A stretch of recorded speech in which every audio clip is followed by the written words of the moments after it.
Salam alaikum, bonjour mes élèves, j'espère que vous allez très bien et ravi de vous revoir de nouveau.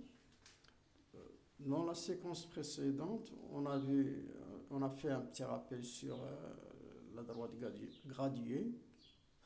Dans cette séance, on va aborder un autre concept, il s'agit bien du repère dans le plan.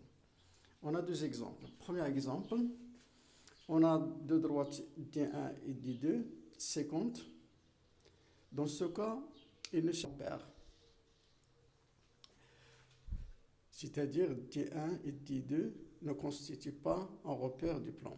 Dans le deuxième exemple, D1 et D2 sont séquentes au point O. D1 est gradié par OI et D2 est gradié par OG.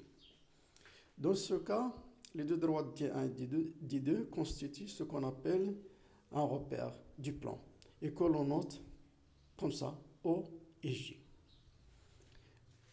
Le point O s'appelle l'origine du repère.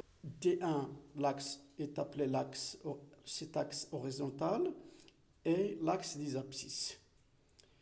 D2, l'axe oblique est un axe des ordonnées, ce qu'on verra plus tard. En général, les deux axes D1 et D2 sont perpendiculaires. Alors, on dit que le repère, si on a du plus OI est égal au G est égal à 1 cm, plus D1 et D2 sont perpendiculaires, alors on dit que le repère OIG est orthonormé, comme ça. Perpendiculaire, OI est égal à OG. Qu'est-ce que ça veut dire un repère? Un repère de plan est de même origine.